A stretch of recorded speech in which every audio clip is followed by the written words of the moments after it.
जय हिंद दोस्तों। हम नंबर सिस्टम के बारे में पढ़ रहे थे। देखिए, नंबर सिस्टम के हम बेसिक कंसेप्ट क्लियर पढ़ चुके हैं फर्स्ट पार्ट में, और इसके बाद पार्ट 2 पार्ट 3 में इसके क्वेश्चनों को सॉल्व कर चुके हैं। ठीक है, अब हम उससे आगे के जो क्वेश्चन है उसको आज पार्ट 4 में सॉल्व करेंगे।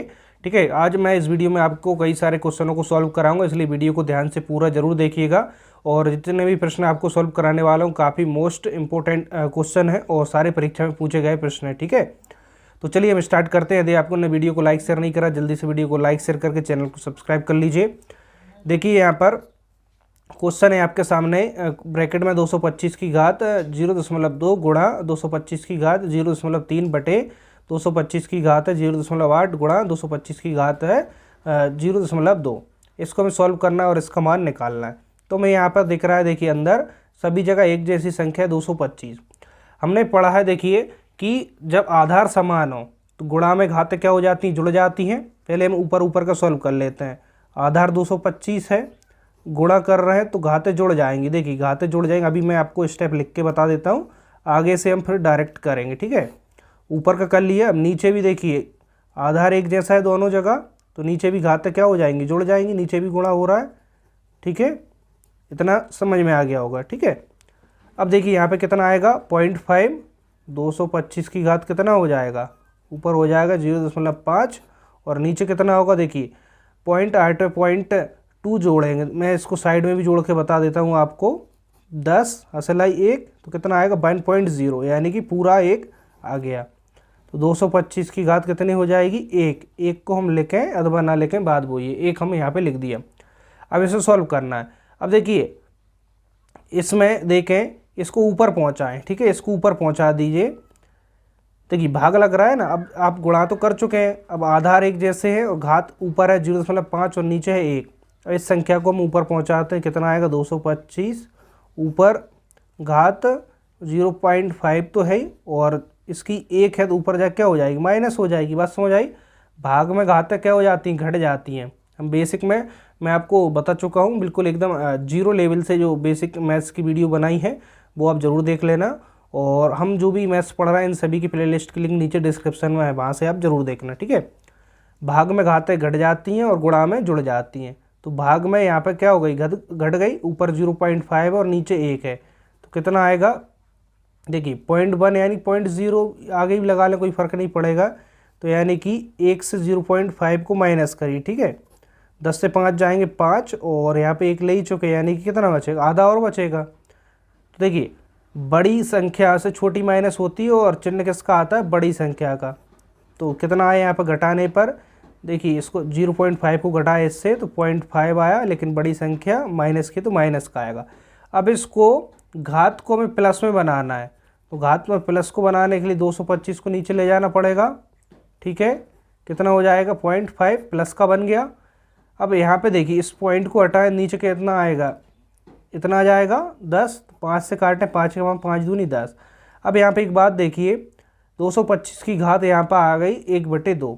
225 को हम क्या लिख सकते हैं दोस्तों, 225 को हम लिख सकते हैं 15 की घात 2 और बाहर घात ऑलरेडी 1/2 है, तो 2 से 2 कट गया, कितना आ गया आंसर हमारा 1/15। ठीक है, अब आप कहेंगे सर ये तो बड़ा हो गया। देखिए दोस्तों, बड़ा इसलिए हो गया, मैंने आपको सारे स्टेप लिखकर बताने की कोशिश की जिससे आपको समझ में जाए। बाकी इसको हम और कम स्टेप में करना चाहें तो आधी स्टेप मत लिखिए। यहाँ पे हमको दिख रहा है कि आधार एक जैसा है, तो मैं यहाँ पे डायरेक्ट जोड़ दूंगा। 225 की घात ऊपर हो जाएगी 0.5 और नीचे हो जाएगी 225 की घात 1। अब मुझे दिख रहा है कि देखिए मैं सिर्फ इतना यहाँ से लिखता, इसको लिखता ही नहीं। ठीक है, अभी है ना। और फिर यहाँ पे देखिए इसको ऊपर जाके घटाएंगे तो माइनस की आएगी और वापस नीचे लाएंगे तो प्लस की आएगी। 225 को हम 15 की घात लिख सकते हैं। इस प्रकार से हम चाहें तो स्टेप अपने अनुसार कम कर सकते हैं। बस आपको समझाने के लिए मैं पूरी स्टेप यहाँ पे लिख रहा हूँ। ठीक है, आपको भी समझ आना चाहिए। चलिए, आप पहली बार पढ़ रहे हैं तो बिल्कुल भी आप जल्दबाजी ना करें, है ना। पहली बार में ऐसा नहीं होगा कि आप प्रश्नों को 10 20 30 सेकंड में सॉल्व करना सीख जाएंगे। पहली बार में हम कॉन्सेप्ट अच्छे से समझते हैं और फिर जब आप प्रैक्टिस अच्छे से करते हैं ना तो स्पीड आपकी ऑटोमेटिक बढ़ जाती है। चलिए नेक्स्ट क्वेश्चन है, संख्या 2137 की घात है 753 में इकाई का अंक हमें ज्ञात करना है। अब देखिए इकाई का अंक ज्ञात करना प्रश्न में परीक्षा में पूछा जाता है एक प्रश्न जरूर। तो यहाँ पे मैं आपको थोड़ा सा एक्स्ट्रा नॉलेज दे देता हूँ इकाई के जो अंक ज्ञात करने के बारे में, इसके बाद हम इसके प्रश्न सॉल्व करते हैं। आपको जब भी इकाई का अंक ज्ञात करने पूछे जाए तो देखिए यहाँ पे जितना भी है ना 2137 इसकी घात 753, इसका नहीं निकालना, सिर्फ आखिरी जो अंक है ना इसकी घात पे निकालना है, ठीक है। आखिरी जैसे कि 7 है, 7 की घात 753 इतना लिखेंगे और इसी को सॉल्व करेंगे, आपका उत्तर निकल आएगा, ठीक है। बस आखिरी अंक को देखना है। अब देखिए यदि आधार में आखिरी अंक 0 हो, 1 हो, ठीक है, 5 हो, 6 हो, याद रखना, ठीक है। आधार में आखिरी अंक जो है 0, 1, 5, 6 हो तो आपका इकाई का स्थान का अंक हमेशा वो ही आएगा, यानी कि सेम नंबर आएगा, ठीक है। यदि यहाँ पर 0 की घात कुछ भी होगी तो 0 ही उत्तर आएगा। 1 की घात चाहे सम हो विषम हो आपका इकाई का अंक 1 ही आएगा। 5 की घात कितनी भी हो इकाई का अंक 5 ही आएगा। 6 की घात कितनी भी हो इकाई का अंक 6 आएगा। तो यहाँ पे देखिए 1, 2, 3, 4 यानी कि लगभग 40% सवाल तो आपके ऐसे ही डायरेक्ट ही सॉल्व हो जाएंगे, ठीक है। अब बचा कौन कौन सा अंक, 2, 3, 4 है ना, 7, 8, ठीक है, और कौन सा 9, ये बचे। इसको तो ले ही चुके हैं, 4 को ले चुके हैं ना, 6 बचे। अब इनको हम किस प्रकार सॉल्व करेंगे तो इसको देख लीजिए, है ना। 0, 1, 5, 6 आए तो सिंपल आप उत्तर उतना ही बता देंगे। अब देखिए इसी प्रश्न को जैसे देखें, इसमें इकाई का अंक पूछा है, हमें यहाँ पे देख रहे हैं आखिरी अंक 7 है, इसकी घात 753 है। तो ठीक है, आखिरी अंक की घात लिखेंगे और इसको सॉल्व करना स्टार्ट करेंगे।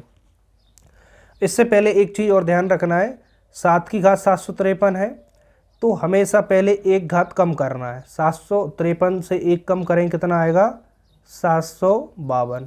इतनी आपको बात समझ आना चाहिए। अब जितना भी आएगा इसमें हमेशा 4 से भाग देंगे, हमेशा ही जो घात होगी उससे 1 घटाकर 4 से भाग देंगे। 4 एकम 4, 3 बचेंगे 35, 4, 8, 32, कितने बचे यहाँ पर 3, 4, 8, 32। अब यहाँ पर देखिए शेषफल कितना आया आपका 0, 0, मतलब एक 0 भी लिखें तब भी काम चल जाएगा, 0, 0। शेषफल आपका कुछ भी नहीं आया, पूरा पूरा भाग लग गया। जब पूरा भाग लग जाए तो जो देखिए पूरा भाग लगे या ना लगे, आपका जितना भी शेषफल आए ना, मैंने यहाँ से बताया शेषफल आपका 0 आए तो जितना शेषफल आएगा उसमें 1 जोड़ना है। 1 यहाँ पे माइनस करा है, पहले 1 माइनस करा है घात में और 4 से भाग लगा के हमने शेषफल निकाला। शेषफल जितना भी आया उसमें 1 जोड़ेंगे, तो 0 आया शेषफल, उसमें 1 जोड़ा तो कितना आया 1, तो 7 की घात 1, तो 7 की घात 1 कितना आएगा 7। तो आपका इस संख्या में इकाई का अंक होगा 7। बात समझ आई या नहीं आई? चलिए नहीं आई है तो अब और अच्छे समझ आ जाएगी। नेक्स्ट प्रश्न से देखते हैं। देखिए संख्या है 13 की घात 2003 में इकाई का अंक ज्ञात करना। पहले यहाँ पे देख लीजिए 0, 1, 5, 6 है क्या, 0, 1, 5, 6 यदि हो तो उत्तर वही होगा। नहीं है तो नहीं है, सिर्फ हम 3 लिखेंगे। 3 की घात कितना है 2003, इसमें इकाई का अंक देखेंगे। अब मैंने आपको बताया एक अंक इससे माइनस करना है, ठीक है। 2002 एक कम कर दी, अब 4 से भाग लगाना है, शेषफल हमें निकालना है। 4, 5, 20, उतारे 0, भाग नहीं जाने की 0, उतारे 2, भाग नहीं जाने की 0। तो यहाँ पे शेषफल कितना आया दोस्तों 2 आया। तो मैंने आपको बताया था शेषफल जितना भी आ जाए, एक जितना घटाया है ना पहले, तो उसको हम यहाँ पे शेषफल में प्लस करेंगे। 2 और 1 3, तो 3 की घात कितनी लिखेंगे, शेषफल में 1 जोड़ा 3, तो 3 को 3 बार गुणा करिए, 3 गुणा 3 गुणा 3, 3, 3, 9, 9 दूना 9 है 27। तो 27 में इकाई का अंक कितना है 7 है। तो इकाई का अंक हमें बताना है इस प्रश्न में कौन सा होगा, 7 होगा। अब आपको अच्छे से समझ में आ गया होगा। चलिए और प्रश्न है उनको सॉल्व करते हैं। और जिन विद्यार्थियों ने वीडियो को लाइक शेयर नहीं करा जल्दी से वीडियो को लाइक शेयर करिए। चलिए अब अगला प्रश्न देखते हैं। हम यहाँ पर संख्या 22 की घात 23 में इकाई का अंक हमें यहाँ से निकालना है। तो मैंने आपको बताया उतना याद रखना है, कितना 0, 1, 5, 6, ठीक है। यदि इतना देखें आधार की जगह तो आंसर उतना ही होगा, लेकिन यहाँ पर 2 है। 2 की घात 23 है तो 1 कम करेंगे कितना 22, भाग किससे लगाएंगे हमेशा 4 से। 4, 5, 20, कितना बचा 2। 2 में तो भाग जाएगा नहीं, ठीक है।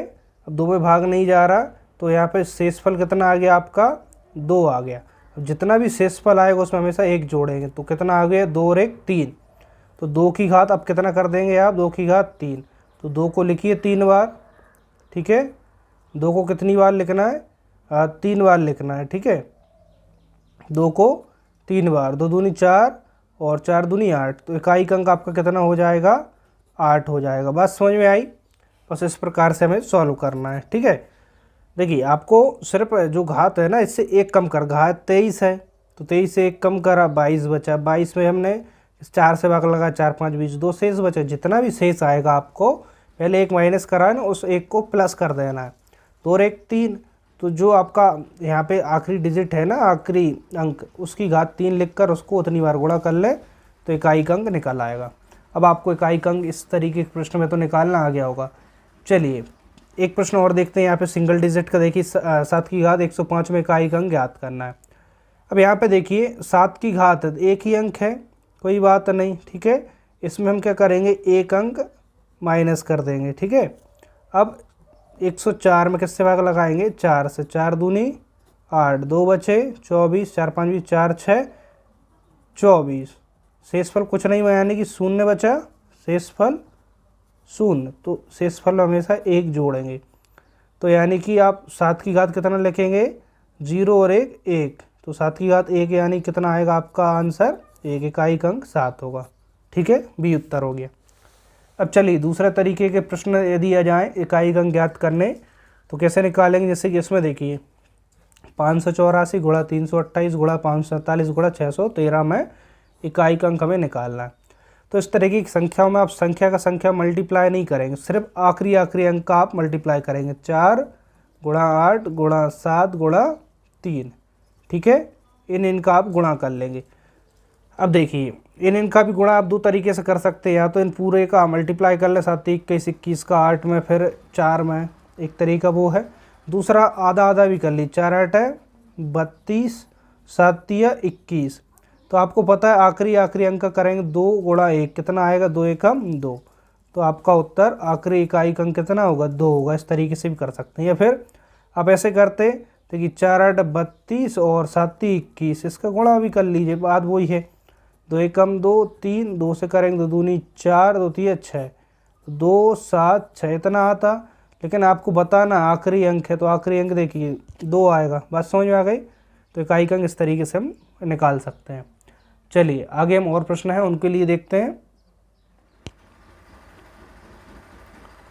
अब चलिए अगला प्रश्न यहाँ पर है, देखिए एक संख्या है, इसकी घात 153 है गुणा दूसरी संख्या इसकी घात 72 है, इसमें इकाई अंक निकालना है। अब पहले देखिए इसमें एक तरीके से 2 प्रश्न हो गए अलग अलग, इसमें इकाई अंक अलग निकाल लें, इसमें इकाई अंक अलग निकाल लें, फिर इकाई अंक का आपस में गुणा कर दें और जो फाइनल इकाई अंक है वो आपका उत्तर होगा। तो इसमें देखिए 7 है आखिरी अंक, तो 7 की घात 153, ठीक है। इसको सॉल्व करेंगे, गुणा यहाँ पर कितना है? 1 है, 1 की घात 72 है। तो यहाँ पर तो देखिए सॉल्व करने का सकता नहीं, 1 की घात जितनी भी होगी इकाई अंक 1 ही आएगा। अब सिर्फ इसको अकेला सॉल्व करना है, तो इसमें भी क्या सॉल्व करेंगे? इससे हम क्या करेंगे? सिर्फ देखिए यहाँ पे 1 कम करेंगे, 152, ठीक है। 1 कम करते हैं और 4 से भाग लगाते हैं, 4 3 12, 3 बचे, 4 8 32, ठीक है। तो शेषफल कितना आ गया? शून्य, कुछ नहीं मतलब शून्य आ गया। तो जितना भी आता है उसमें हमेशा 1 जोड़ते हैं, ठीक है। तो यहाँ पे 7 की घात कितना होगा? 0 और 1 1, तो 7 की घात 1 7, और यहाँ पे 1 मिला ही, 7 एकम 7। तो आपका उत्तर कितना आएगा दोस्तों? 7 आ जाएगा। तो देखिए इकाई अंक ज्ञात हम कर सकते हैं, कोई ज़्यादा कठिन नहीं है, बहुत ईजी होता है और परीक्षा में से प्रश्न जरूर आता है। चलिए एक प्रश्न और देख लीजिए इकाई अंक के ऊपर से, फिर इसके बाद हम अगले प्रश्न की ओर आगे बढ़ेंगे। अब माइनस वाला देखिए 7 की घात 95 माइनस 3 की घात 58 है, इसमें इकाई अंक निकालना है। तो 7 की घात 95 कैसे करेंगे? घात तो हम 1 कम करते हैं 94, और यहाँ पर कितना करेंगे? 1 कम यहाँ भी करेंगे, ठीक है। अब यहाँ पे देखेंगे 94, ठीक है। 94 में 4 से भाग देंगे, 4 दूनी 8, 1 बचा, 4 3 12, 2 बचेंगे। तो शेषफल यहाँ पे कितना आएगा? 2। इसमें 1 जोड़ेंगे, 2 और 1 3, यानी कि 7 की घात यहाँ पे 3 आएगा माइनस। अब यहाँ पे 57 में 4 से भाग लगाइए, 4 एकम 4, 1 बचा, 4 4 16, 1 बचेगा। शेषफल में अब हम 1 और जोड़ते हैं, 1 और 1 2, तो यहाँ पे 3 की घात कितना आएगा? 2। 7 को 3 बार गुणा करिए और 3 को 2 बार गुणा करिए। 7 7 कितना हो जाएगा, देखिए 7 7 ये 49, 49 की 9 ही लिख लें और 7 7 नाम 63, क्योंकि इकाई अंक निकालना है तो इकाई अंक लिख सकते हैं ना, या फिर आप ऐसा भी लिख लें, आपकी मर्जी। 7 7 49 गुणा 7 माइनस 3 3 9। अब यहाँ पे देखिए सिर्फ इकाई अंक निकालना है ना, 7 9 63, 63 की 3 लिख लें और यहाँ पे इकाई अंक कितना है 9, तो इकाई अंक यहाँ पे 9 आएगा क्योंकि दोनों में इकाई अंक निकालना है। तो 6 और माइनस 9, तो बड़ी में से छोटी माइनस कर दीजिए, तो 9 में से 3 जाएगा 6 और चिन्ह माइनस का आता है, तो इकाई अंक आ गया 6।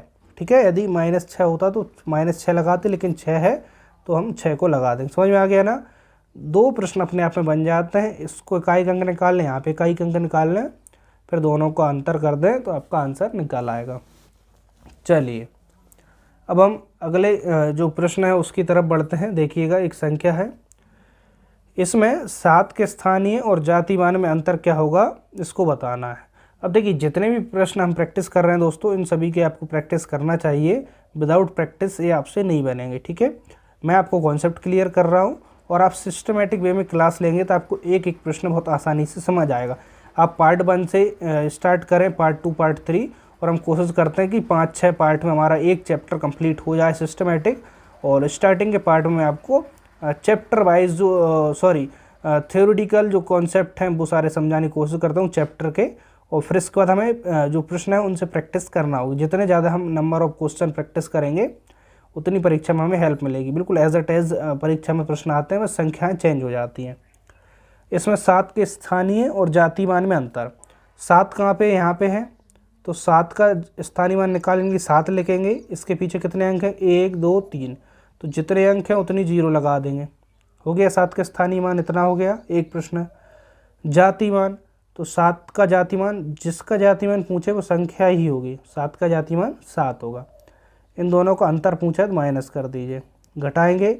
यहाँ पे 10 10 से 7 जाएंगे, 3 बचेंगे, 9 9 और 6, तो उत्तर कितना आ गया, 6993।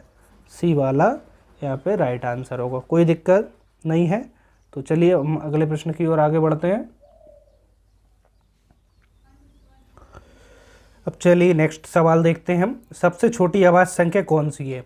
अब मैं यहाँ पर आपके लिए कुछ एक्स्ट्रा पॉइंट बता रहा हूँ, ध्यान रखना। यहाँ पर एक कोड याद रखना, 2142। ठीक है, अब आपसे जब भी सबसे छोटी सम विषम भाज्य अभाज्य संख्या पूछे तो 2142 याद रखना। यहाँ से स्टार्ट करना सम, ठीक है, विषम भाज्य अभाज्य, सम विषम भाज्य, और यहाँ पे आखिरी हो गई अभाज्य। अब आप आसानी से बता पाएंगे सबसे छोटी सम संख्या 2, सबसे छोटी विषम संख्या 21, सबसे छोटी भाज्य संख्या 4 और सबसे छोटी अभाज्य संख्या 2। तो इस प्रश्न में पूछा सबसे छोटी अभाज्य संख्या कौन सी होगी दोस्तों, 2 होगी, तो ऑप्शन सी वाला। तो इससे रिलेटेड देखिए 4 प्रश्न मैंने आपको बता दी है। आई होप आपको अच्छे से समझ में आ गया होगा। अब चलिए हम अगले प्रश्न की ओर आगे बढ़ते हैं। देखिएगा अगला प्रश्न यहाँ पर है, 70 से छोटी अभाज्य संख्या कितनी है। अब इसमें देखना 70 से छोटी अभाज्य संख्या में बताना। अभाज्य संख्या क्या होती है, यानी कि ऐसी संख्या जिसमें एक और स्वयं संख्या के अलावा किसी और से भाग ना जाए, वो अभाज्य संख्या कहलाती है। इसके बारे में हमने पहली क्लास में पढ़ा था। ठीक है, अब 70 से छोटी अभाज्य संख्याओं के बारे में देखिए सबसे छोटी अभाज्य संख्या, तो सबसे छोटी अभाज्य संख्या भी हमने देखी कितनी होती है, 2। 1 से स्टार्ट मत करना, एक अभाज्य संख्या नहीं होती। बात समझ में आ गई। एक ना विषम संख्या होती, देखिए एक विषम संख्या होती है लेकिन अभाज्य संख्या नहीं होती। ठीक है, अभाज्य संख्या सबसे छोटी 2 होती है। तो 2 से स्टार्ट करें, 2 अभाज्य संख्या, 3 अभाज्य संख्या, 5 अभाज्य। अभाज्य का मतलब इसमें इन संख्याओं के अलावा किसी और से भाग नहीं जाएगा, एक तो सभी में कॉमन रहता है। 7 9 में चला जाएगा 3 से, 11 13 17 19, 21 में भी 3 से चला जाएगा, 7 से भी चला जाएगा, 22 23 24 25 26 27 में भी 7 और 2 9 होंगे, 3 से चला जाएगा, 28 29 है ना। जो विभाज्यता के नियम है वो लगा कर देख सकते हैं। इकाई के स्थान पर 0 2 4 6 8 है तो 2 से भाग जाएगा, दोनों को प्लस करके देखते हैं, और 3 के से भाग जा रहा है तो कैसी होगी, भाज्य संख्या होगी। 0 5 है तो 5 से जाएगा। इस प्रकार से भी हम चेक करते जाते हैं ना। 29 तक होगा, 30 में चला जाएगा, 31 32 में चला जाएगा, 33 में चला जाएगा, 34 35 36 37, 7 3 10 नहीं जाएगा। 37 के बाद 38 39 में देखें 3 से चला जाएगा, 40 41 में नहीं जाएगा, और 70 तक देखना है ना, इस प्रकार से हमें लिखना होगी। 42 में चला जाएगा, 43 में नहीं जाएगा, 44 में चला जाएगा, 45 46 47 47 देखें, 7 3 10 11 नहीं जाएगा, आवाज़ संख्या होगी। 48 49 में 7 से ही चला जाएगा, 50 ठीक है। 51 में चला जाएगा 3 से ही, 52 53 में नहीं जाएगा, 54 55 56 57 देखें, 7 5 12 चला जाएगा इसमें ना, तो 58 में भी जाएगा, 59 10 4 14 ठीक है। 60 में चला जाएगा, 61 नहीं जाएगा, 62 63 में चला जाएगा, 64 65 चला जाएगा, 66 67 देखें, नहीं जाएगा, 67 के बाद 68 में चला जाएगा, 69 में 3 से ही चला जाएगा, 70। तो देखिए 70 तक हमें इतनी आवाज़ संख्या मिल गई। अब इसे काउंट करके बताना है कितनी है। 1 2 3 4 5 6 7 9 10 11 12 13 14 15 16 17 18 19 ठीक है। इस प्रकार से हमें देखिए काउंट करना होगी, तो 19 हमारा आंसर होगा ठीक है। अब देखिए परीक्षा में कुछ प्रश्न ऐसे आते हैं जो टाइम टेकिंग होते हैं, कुछ ऐसे होते हैं जो सेकेंडों में हो जाते हैं, लेकिन एवरेज हम टाइम देखें तो 1 मिनट से भी कम में सारे प्रश्न हमारा एवरेज टाइम निकल आता है सारे प्रश्नों का ठीक है। तो हड़बड़ाना नहीं है, अभी आपको अच्छे से सीखते हुए जाना है ठीक है। सीख कर देखिए कॉन्सेप्ट अच्छे से क्लियर कर लें और उसके बाद प्रैक्टिस कर लें, तो आपका मैथमेटिक्स ऑटोमेटिकली अच्छा हो जाएगा। एक बार मैथमेटिक्स आप किसी भी एक एग्ज़ाम के लिए पढ़ लेते हैं तो सभी एग्ज़ाम में एक जैसा ही मैथ्स पूछा जाता है, थोड़ा सा डिफरेंस होता है, कोई विशेष डिफरेंस नहीं होता है ठीक है। बाकी चैप्टर सभी में कॉमन होते हैं। अगला प्रश्न है, निम्न में से कौन सी संख्या एक अभाज्य संख्या है। अब देखना इन 4 ऑप्शन है, इसमें से बताना अभाज्य संख्या कौन सी। अभाज्य संख्या का मतलब क्या होगा, जिसमें उस संख्या और 1 के अलावा किसी और से भाग ना जाए, वो अभाज्य संख्या होगी। चेक कैसे करेंगे, पहले ऑप्शन सही ले लें 161। अब इसमें चेक कैसे करेंगे, देखिए किस ऐसे तो हम बहुत सारी संख्याओं से भाग लगा के देखेंगे, तो हमें सिर्फ देखिए इसमें अभाज्य संख्याओं से ही भाग लगा के देखना है। निम्न में कौन सी संख्या एक अभाज्य संख्या है ना, सिर्फ इसमें अभाज्य संख्याओं से ही भाग लगा के देखना है।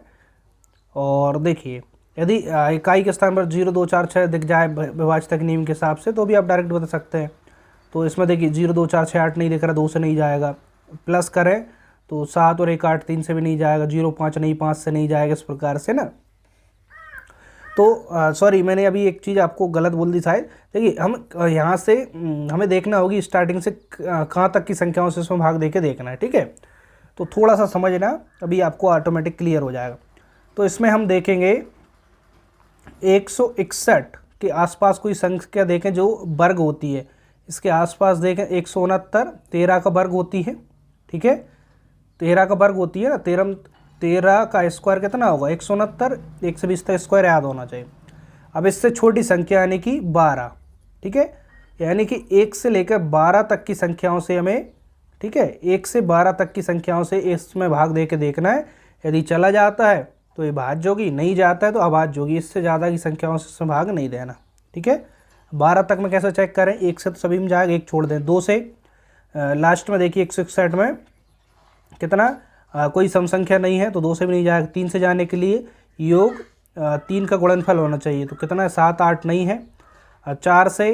4 से भी नहीं जाएगा, लास्ट में 2 डिजिट 0 हो, और 4 से हमने विभाज्यता का नियम देखा। 5 से 0 5 नहीं है आखिरी डिजिट। 6 से 2 3 से नहीं जा रहा, 6 से भी नहीं जाएगा। 7 से देखें, देखिए अब 7 से चेक कर लेते हैं ना। 7 दूनी 14, कितने बचे 2, 7 3 21, यानी कि चला गया। 7 से चला गया भाग, यानी कि इसका मतलब क्या है, ये अभाज्य संख्या नहीं है, तो हमारा उत्तर ये नहीं होगी। अभाज्य संख्या बताना है। अब 221 पे आ जाते हैं।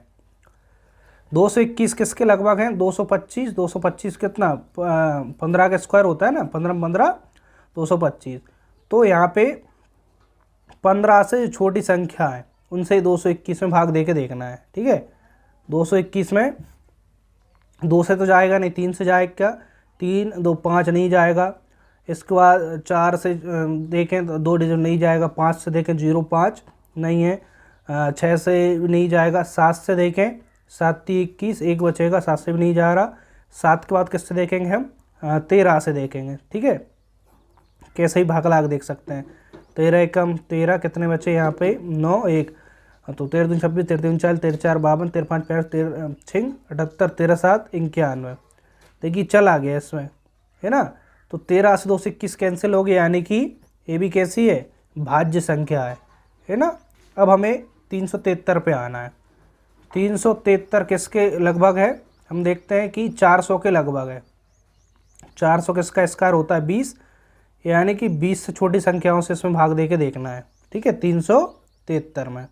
तो चलिए 2 से जाएगा नहीं, 3 से जाएगा, 3 3 6 और 6 दूनी 12 13, 3 से भी नहीं जाएगा, 0 5 5 से नहीं जाएगा, 7 से देख के देखें, देखिए 7 चौक 8 7 5 35, 2 बचेंगे 23, 7 21 नहीं जाएगा। 7 के बाद हम किससे देते हैं 13 से, ठीक है। 13 से इसमें चेक करें, हम 20 तक की संख्याओं से चेक करना, 20 तक की आवाज़ संख्याओं से ना। 13 से देखें, 13 दूनी 26, 13 39 ज़्यादा हो जाएगा, 13 दूनी 26, कितना बचेगा 1 1 और यहाँ पे 3, तो 13 26 13 40 13 चौक 52 13 5 65 13 6 78 13 7 51 13 8 104 13 9 117 ज़्यादा हो रहा है, और देखिए 13 9 117 ज़्यादा हो रहा है और 13 8 104 कम हो रहा है, तो पूरा भाग नहीं जा रहा, ठीक है। तो चलिए इससे नहीं जा रहा, तो अब कहाँ से देखें, 13 के बाद हम आएंगे 14 15 16 17 से चेक करेंगे, ठीक है, आवाज़ संख्याओं में 20 से नीचे तक की। 17 से चेक करें, 17 दूनी 34, 3 बचे 33, तो 17 एकम 17 17 दूनी 34 हो जाता है, 17 से भी इसमें नहीं जाएगा। अब एक संख्या और बच रही है 20 से पहले आवाज़ संख्या 19, 19 से और चेक कर लें, जाता है तो आवाज़ संख्या, नहीं जाता तो फिर आवाज़ संख्या ही उत्तर हो जाएगा ना। 19 दूनी 38 ज़्यादा होगा एक बार, 19 से कम 19, कितना बचेगा यहाँ पर 17 में से 9 जाएंगे दोस्तों, 8 बचेगा, और यहाँ पे कितना बचेगा 2 2 से 1 जाएगा 1 और 13 से, तो 19 9 171, कितना बचा 2 1 1, यानी 12 शेष बचा, नहीं जा रहा। 20 तक की हम संख्याओं से भाग देकर देखा, 373 में नहीं जा रहा, इससे ज़्यादा नहीं देखना। इसका मतलब क्या है, ये आवाज़ संख्या, यानी कि इसमें अब किसी से भी भाग नहीं जाएगा। अब देखिए इतना तो हमें चेक करना पड़ेगा, अभी मैंने बताया ना कुछ सवाल ऐसे होते हैं जो थोड़ा सा टाइम टेकिंग होते हैं। अब हमें मैंने बता दिया ना, अब कहाँ तक की संख्या में भाग लगा के देखेंगे, जैसे 161 है, किसके लगभग है 169 के, तो 13 का वर्ग होता है, 13 से पहले जितनी आवाज़ संख्या है सिर्फ आवाज़ संख्याओं से भाग लगाना, ठीक है।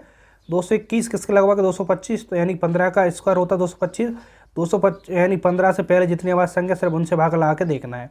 यदि भाग जा रहा है तो भाज्य, नहीं जा रहा है तो अभाज्य, बस आखिरी को देखना ही नहीं है, तो यहीं पे हमें आंसर मिल गया।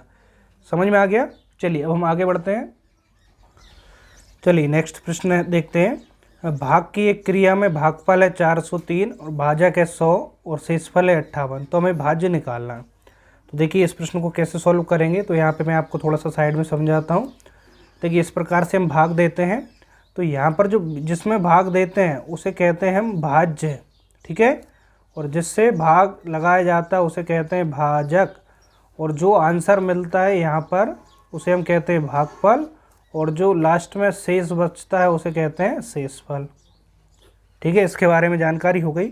अब एक फॉर्मूला होता है भाज्य बराबर, एक फॉर्मूला क्या होता है, भाज्य बराबर होता है दोस्तों भाजक इंटू भागफल, यानी कि जो भाजक है आपका इसमें भागफल का गुणा होता है, और जो नीचे है शेषफल इसको प्लस किया जाता है, ठीक है। इतना क्लियर हो गया। चलिए अब इतना क्लियर हो गया, अब इसमें हमें भाज्य पूछा है, ठीक है। इसमें हो सकता है देखिए तीन कंडीशन आपको दी हो, चौथी पूछा हो, तो कोई सी भी हम निकाल सकते हैं। यहाँ पे भागफल दिया, भाजक दिया, शेषफल दिया, भाज्य पूछा है, तो चलिए भाज्य पूछा है तो भाज्य निकाल लेंगे। इसमें मान रख दीजिए ना, भाज्य बराबर भाजक कितना है 100, भागफल कितना है 403, शेषफल कितना है 58, तो इसका गुणा करेंगे तो कितना आएगा 20 और प्लस 58 करना है, तो कितना आएगा यहाँ पे 0 में 8 जुड़ेंगे 8 5 3 0 4, तो आपका भाज्य इतना आ जाएगा। तो चेक करिए ऑप्शन 40 358 डी वाला। समस्या है कोई नहीं होना चाहिए, आई थिंक आपको बहुत इजी सवाल है और हम बिल्कुल एक सिस्टमेटिक वे में कंप्लीट मैथमेटिक्स पढ़ रहे हैं। बस आप सपोर्ट जितना अच्छा करेंगे मैं उतना अच्छा कंटेंट आपको डिलीवर कर पाऊँगा। अगला प्रश्न है कि 48 को किस संख्या से गुणा करने पर प्राप्त गुणनफल 173 तथा 240 के गुणनफल के बराबर होता है। यानी कि प्रश्न कह रहा है कि 48 को हम किस संख्या से गुणा कर दें कि गुणनफल हमें 173 और 240 के गुणनफल के बराबर हो। तो हम मान के चलते कोई भी संख्या हो सकती है। हम मान के चलते हैं 48 को x से गुणा किया जाए, 48 को x से गुणा किया जाए जिससे प्राप्त गुणनफल, ठीक है, जिससे प्राप्त गुणनफल किसके बराबर हो 173 और 240 इन दोनों संख्याओं के गुणनफल के बराबर हो। बात समझ में आ गई होगी। 48 को किस संख्या से, तो हम मान के चलें वो संख्या x है, तो x से 48 में गुणा करेंगे तो 143 और 240 के गुणनफल के बराबर हमें मिल जाएगा। तो वो संख्या बताना, x बताना है, तो 48 को हम नीचे पहुंचा दें। देखिए 240 48 गुणा में है तो इस साइड आएंगे तो भाग में चले जाएंगे, काट दीजिए। 24 से डायरेक्ट काट दूँ, 24 दूनी 48, 2 से 10 5 बार में कट गए। 5 से 173 में डायरेक्ट गुणा करें, 5 तिया 15 असलाई 1, 5 7 35 और 1 36 असलाई 3, 5 एकम 5 और 3 8। तो वो संख्या कितनी होगी, हमने x मानी, x का मान हमने निकाल लिया 865। देखिएगा 865 सी वाला यहाँ पर सही उत्तर होगा। ठीक है, कोई समस्या नहीं होना चाहिए, बहुत ही बेसिक प्रश्न है। और धीरे धीरे हम जैसे जैसे आगे बढ़ते जाएंगे आपको मैथ इतना इजी लगने लगेगा कि आप खुद से कहेंगे नहीं सर मैथ बहुत इजी होता है, अभी तक हम इसको कठिन मानते आए थे लेकिन होता नहीं है कठिन। संख्या है 3428 में कौन सी न्यूनतम संख्या घटाने पर प्राप्त संख्या 13 से पूर्णतः विभक्त हो। ध्यान देना प्रश्न में, प्रश्न कह रहा है कि इस संख्या में कौन सी न्यूनतम संख्या घटाए कि वो संख्या 13 से पूरी तरह विभाजित हो जाए।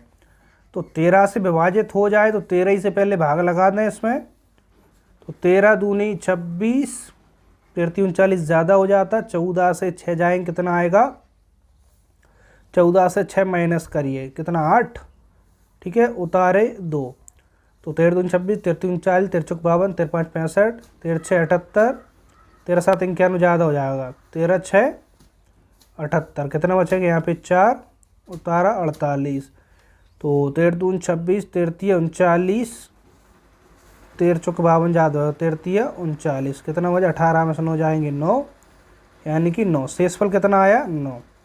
यानी कि इतना कम होती संख्या, इतनी कम होती, यानी कि इससे 9 घटा देते तो संख्या पूरी पूरी विभाजित हो जाती 13 से। ठीक है, तो यहाँ पे यही पूछा है कि इसमें से कौन सी न्यूनतम संख्या घटाएं कि प्राप्त संख्या 13 से पूर्णतः विभाजित हो जाए। तो इससे हमें 9 घटाना होगी। तो 9 ऑप्शन में क्या 8 4 22 35 इनमें से कोई नहीं है ऑप्शन में, तो देखिए ई वाला होगा, इनमें से कोई नहीं। ज़रूरी नहीं कि हमें प्रश्न में दिया हो वो ही आंसर हो, कभी कभी ऐसा होता है इनमें से कोई नहीं, तो वो वाला ऑप्शन भी आपका हो सकता है। बस आपने अच्छे से प्रश्न सॉल्व किया तो आपका आंसर आएगा, तो वो चेक करेंगे, यदि है तो ठीक है, नहीं है तो फिर आप इनमें से कोई नहीं पे टिक कर देंगे। समझ में आ गया। चलिए कुछ और क्वेश्चन है उनको जल्दी से देख लेते हैं। चलिए अगला प्रश्न देखिए, 4000 में से छोटी कौन सी संख्या घटाई जाए कि शेष बची संख्या 19 से पूर्णतः विभक्त हो जाए। अभी अपने जो प्रश्न देखा उसी तरीके का प्रश्न है कि 4000 में से हम कौन सी संख्या घटा दें कि वो संख्या 19 से पूरी तरह विभाजित हो जाए। तो 19 से भाग लगाना है और जो शेषफल आएगा वो हमारा उत्तर होगा। ठीक है, 19 से भाग लगाएंगे, 19 दूनी 38, कितना बचा 2, 0 आ गया, 19 एकम 19 1 और यहाँ पे उतारा 0। ठीक है, इसमें भाग नहीं जाने की 0, तो यहाँ पे शेषफल आपका कितना आ गया, शेषफल आ गया आपका 10। ठीक है, बस समझ आई। तो 10 यदि हम इससे घटा दें तो इसमें 19 से पूरा भाग लग जाएगा, तो जो शेषफल है वही आपका उत्तर होगा। तो उत्तर कौन सा होगा, डी वाला। कोई समस्या। चलिए अगले प्रश्न की ओर आगे बढ़ें। देखिएगा, किसी संख्या को 136 से भाग देने पर शेषफल 36 प्राप्त होता है। ध्यान देना इस प्रश्न पर, परीक्षा में काफ़ी बार पूछा गया प्रश्न है कि किसी संख्या को यदि हम 136 से भाग लगाएं तो शेषफल 36 प्राप्त होता है।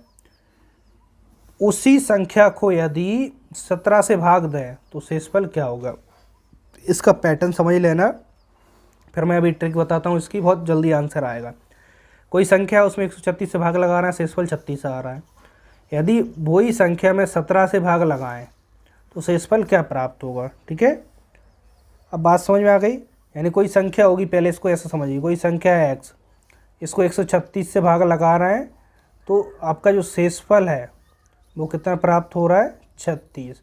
तो क्वेश्चन कह रहा है यदि उसी संख्या में हम 17 से भाग लगाएं तो शेषफल कितना आएगा। इस तरीके के प्रश्न में आपको ज़्यादा नहीं उलझना। अंतिम शेष कितना है, 36, इसके बाद संख्या कितनी है, 17। तो इस 36 में आप सीधा 17 से भाग लगाइए, 17 दूनी 34, 2 बार में लग गया 34, शेष कितना बचा, देखिए साइड में ऐसा लगा के बता देता हूँ ताकि आप कन्फ्यूज ना हो। 17 दूनी 34, शेष कितना आ गया, 2, बस यही आपका उत्तर हो जाएगा। बात समझ आई। यानी कि जो अंतिम जो शेषफल है ना, उसमें जो अंतिम संख्या इससे भाग लगाइए, 17 दूनी 34, बिना सॉल्व करे ही आप देख कर ये आंसर बता पाएंगे। 17 दूनी 34, 2 शेष बचा तो आपका उत्तर तो होगा। ठीक है, देखिए ये वाली ट्रिक आपको कहीं पर भी नहीं मिलेगी। बस देखिए जो मैं अपनी ज़्यादा प्रैक्टिस जब हो जाती है किसी सब्जेक्ट में तो ऑटोमेटिक कहीं पर भी अप्लाई करके देख लेना इस ट्रिक को, तो हमेशा आंसर आपका करेक्ट आएगा। देखिए एक प्रश्न और देखते हैं। किसी संख्या को 156 से भाग देने पर 29 शेष बचते हैं। उसी संख्या को यदि 13 से भाग दें तो शेषफल क्या आएगा। तो मैंने क्या बताया, पूरा प्रश्न पढ़ने की आवश्यकता नहीं है। यहाँ पे शेषफल 29 है और आखिरी संख्या 13 है। तो 13 से इसमें भाग लगाए, 13 दूनी 26, 2 बार पूरा भाग जा रहा है 26, शेष कितने बच रहे हैं, 3। तो 3 आपका उत्तर हो जाएगा। ठीक है, समझ में आ गया ना। सिर्फ देख कर ही हम उत्तर बता पाएंगे। चलिए मैं भाग लगा के ही बता देता हूँ। 13 दूनी 26, तो शेषफल कितना आ गया यहाँ पे, 3। तो जितना शेषफल आएगा वो हमारा आंसर होगा। कोई समस्या नहीं होना चाहिए। चलिए आज हमने बहुत सारे प्रश्नों को सॉल्व करा है। आई होप आपको सारे प्रश्न बहुत अच्छे से समझ आए होंगे। और जितने भी प्रश्न सॉल्व कराए हैं मोस्ट इम्पोर्टेंट प्रश्न है और इस जो चैप्टर है परीक्षा में यहाँ से पूछे गए प्रश्न ही हैं। और जब आप इनकी अच्छे से प्रैक्टिस कर लेते हैं तो इस चैप्टर से आपके मैक्सिमम क्वेश्चन आपके रेडी हो जाएंगे। इसके बाद हम एक पार्ट और कोशिश करेंगे, अगले पार्ट में आपका जो नंबर सिस्टम है वो कंप्लीट हो जाए। इसके बाद फिर नेक्स्ट अध्याय को पढ़ना स्टार्ट करेंगे। यदि वीडियो पसंद आई तो वीडियो को लाइक शेयर कर देना, चैनल को सब्सक्राइब कर लेना। और आपके जो भी डाउट हों और एक बार क्लास जरूर कमेंट्स करके बताना आपको जो वीडियो है कैसी लग रही, कुछ हेल्पफुल है भी या नहीं भी है। ठीक है, तो मिलता है नेक्स्ट वीडियो में। आज के लिए इतना ही। जय हिंद, वंदे मातरम।